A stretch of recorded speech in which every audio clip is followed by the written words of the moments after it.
It's the exact same link. We talked a little bit about this over a drink we had a couple weeks ago, but what about the couples that have no kids? Couples that just say, you know, we're more interested in our intellectual pursuits and traveling or something. You think they're really missing sort of like a key component of what life is, right? I do. I really believe that. I mean, I think they don't. I think that kids have a bad rap. That's the problem. That's also why I wrote this chapter in part, because, you know, you see this too in a lot of Hollywood depictions of children. It's very rare that you see children portrayed nobly in a Hollywood film. You kind of saw it with Harry Potter.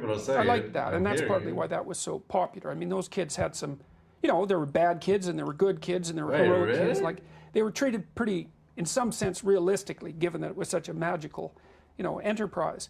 But they had some courage and they had some heart and they had some rebelliousness, and so I like that. But the thing that you have to understand about kids is they're unbelievably good company, you know, and so they pay you back for your care of them, and by being ridiculously amusing. They're little clowns, and they're doing crazy little stunts all the time, and they have a sense of humor. They all have the same mindset. I have they a grandchild pay you now, back.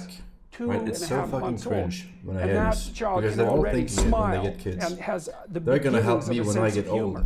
And that's, to me, that's a miracle. Yeah, it's that's like pretty. It is.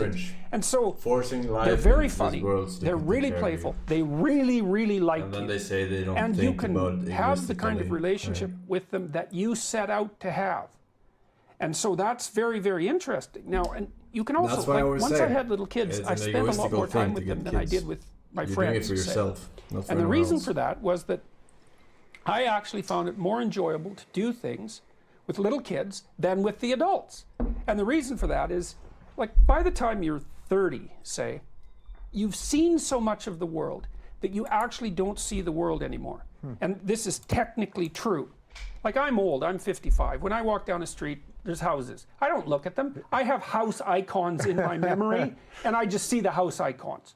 And so the older you get, in some sense, the more what you see of the world is your memory. And that's kind of, it's efficient, but it's sort of dead, you know. And artists help break through that. They show you something as if it's new again, you know. And so that's why Van Gogh's irises, you know, sell for $160 million. It's like, you haven't looked at flowers since you were 3. Yeah.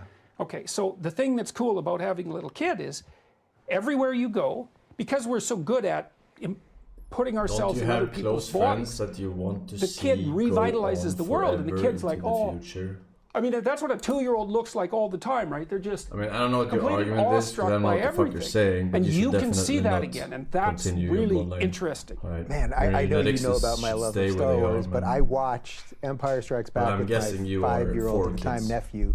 And at the moment when Darth Vader told Luke he was his father, I was staring at him, and he loved Star Wars. Yeah. And I was looking at him, and the way his eyes opened, I was like, wow, like what's that thing, like that's what it's all about. Right. That's what it's all like. As an adult, how could I, as a 41-year-old, have that experience again? And that's what you're talking about art. And a movie is art. Oh yeah, absolutely. Well, I took my daughter to see The Mask with Jim Carrey when she was like a little bit young for that. You know? And I held her on my lap during, I think she was probably only about 5, maybe something like that. But I took her out one night and we went and saw The Mask, and it's pretty intense, you know. And it was like holding a what would you call a bundle of electrically charged barbed wire for an hour and a half. She was just like that, and like I said, it was perhaps a bit much for her. But and then had the knife. It was a whole thing. Yeah, well, yeah, exactly. But I mean, you forget how much impact the world has. And you know, if you bring little kids around old people, you can really see this, because old people will sit around. Like when we first had my daughter, when she was the first grandchild on my side, we'd take her up to this lake that I go to see my parents at, way the hell up in northern Alberta, and she was like a little fire. You know how people sit around a fire and look at it, they can't look away? It's because we're all the descendants of the first crazy chimpanzee who couldn't keep his goddamn mitts off the fire, you know? And that's what little kids are like. And the older people just watch them non-stop, and it's partly because they're participating in that renewal of the world, you know? which is like, it's like a reintroduction to the unsullied paradise of being, something like that. But it only works if you like your kids. And so there's a disciplinary element that's really important too. And one of the things that modern parents don't understand, and I think this is because of the exceptionally permissive ethos of the 1960s. Thank God, I was worried for a second. Idea that everything that society does to children is bad. Don't damage your children, like by putting restrictions on them. It's like, that's so wrong that it's almost impossible. It's why people shy away from kids, because they don't understand that you don't have to put up with any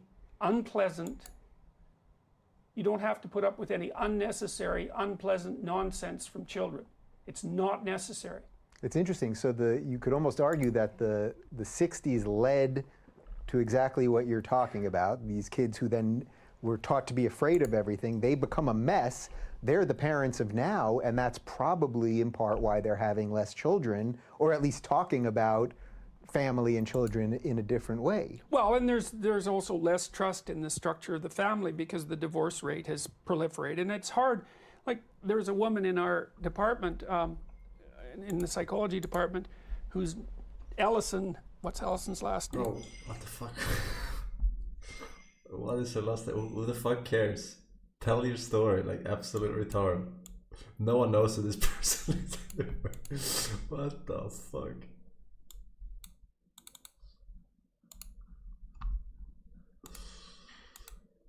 Oh my God. If you're dealing with a narcissist, the first thing you need to understand is that they're not engaging with you in the same way you're engaging with them. You're operating under the assumption that relationships are built on mutual respect, reciprocity, and shared understanding. That's the framework you bring to the table because it's the framework that allows for meaningful human connection. But the narcissist doesn't see it that way. Their game is entirely different. They are not interested in mutuality, they are interested in power. A narcissist's primary goal in any interaction is to secure control, attention, and validation on their terms. Power. If that means distorting reality, then so be it. If it means gaslighting you into questioning your own perceptions, they'll do it without hesitation. If it means undermining your confidence so that you become more pliable, more easily manipulated, then that's exactly what they'll pursue, and they won't feel guilty about it. That's what makes them dangerous. Now, some people make the mistake of thinking that if they just show enough kindness, if they're patient enough, if they explain things clearly enough, the narcissist will eventually come around, but that's an illusion. A narcissist does not learn through reasoned discussion or moral appeals. They learn through consequences. And if you refuse to recognize this fundamental truth, you are setting yourself up for endless frustration, self-doubt, and emotional exhaustion. So, what does recognizing their tactics actually look like in practice? First, it means paying attention to patterns rather than words. Narcissists are experts at saying exactly what you want to hear. They'll promise change, they'll feign remorse, they'll even play the victim to keep you entangled in their web. But the real question is, what do their actions consistently demonstrate? If there is a pattern of deception, manipulation, or disrespect, then that is the truth of the situation, regardless of what they say. Second, you must understand that narcissists deploy specific psychological tactics to maintain their dominance. One of the most insidious is gaslighting, making you doubt your own reality. They'll deny things they've said, even when you have evidence.